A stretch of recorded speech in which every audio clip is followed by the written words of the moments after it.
শাফিন ভাই, মালয়েশিয়ার calling visa কবে খুলবে? এই প্রশ্নটা বেশ কয়েকজন আমাকে পার্সোনালি মেসেজ দিয়ে করতেছে। আসলে মালয়েশিয়ার কলিং ভিসা সম্পর্কে অনেকের অনেক বেশি আগ্রহ, কারণ এশিয়ার মধ্যে মালয়েশিয়া এমন একটা দেশ যেখানে বর্তমানে সৌদি দুবাইয়ের চাইতে অনেক বেশি বেতন পাওয়া যায়। যার কারণে হাজার হাজার বাংলাদেশিরা, হাজার হাজার বাংলাদেশি যুবকদের প্রথম ইচ্ছাই হচ্ছে মালয়েশিয়াতে যাওয়া চাকরির জন্য। সৌদি দুবাই এগুলো পরে।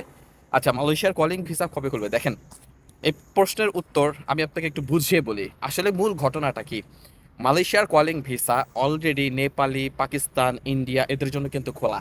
শুধু খোলা না, বাংলাদেশিদের জন্য। আচ্ছা, বাংলাদেশিদের জন্য কেন কলিং ভিসা খোলা না? আরেকটা প্রশ্ন। বাংলাদেশের বেশিরভাগ লোক বিভিন্ন সিন্ডিকেট, বিভিন্ন প্রতারণার সাথে জড়িত।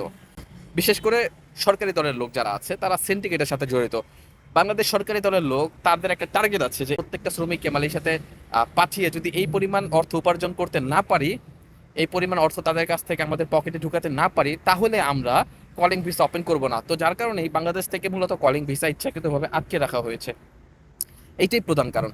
কলিং ভিসা নেপাল, পাকিস্তান, তারপর ইন্ডিয়া এদের জন্য কিন্তু খুলে গেছে, বাংলাদেশ এদের জন্য এখনো খুলে নাই। হচ্ছে কারণ হচ্ছে বাংলাদেশের যে সরকারি দলের লোক আছে, বর্তমানে ইউনূসের যে দলের লোক আছে, তারপর আসিফ নজরুল, এরাই মূলত সবাই মিলে কলিংটা ইচ্ছা করে আটকে রাখছে, কেন এদের পকেট একটা নির্দিষ্ট অ্যামাউন্ট যখন হবে তখন এরা কলিংটা ওপেন করবে, যেন এই অ্যামাউন্টে হলে পাবলিক যেতে চায়। এটা একটা জটিল প্রসেসিং। আপনার তো এক কথায় বুঝতেছেন যে আসলে সরকারি দল অনেক বেশি খাওয়ার জন্যই এখনো কলিং আটকে রাখছে। আর 18,000 কর্মী যারা মালয়েশিয়াতে আসতে পারেনি ভিসা হওয়ার পরও, তাদের মধ্যে থেকে 7,873 জন শ্রমিক প্রাথমিক অবস্থায় মালয়েশিয়াতে আসবে। অলরেডি 1,600 জনের ক্লাস শুরু হয়ে গেছে।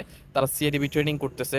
ওইখান থেকে বাংলাদেশে বসেই তারা সিএডিবি কার্ডটা কমপ্লিট করবে, ফর্ম টর্ম সব কমপ্লিট করবে।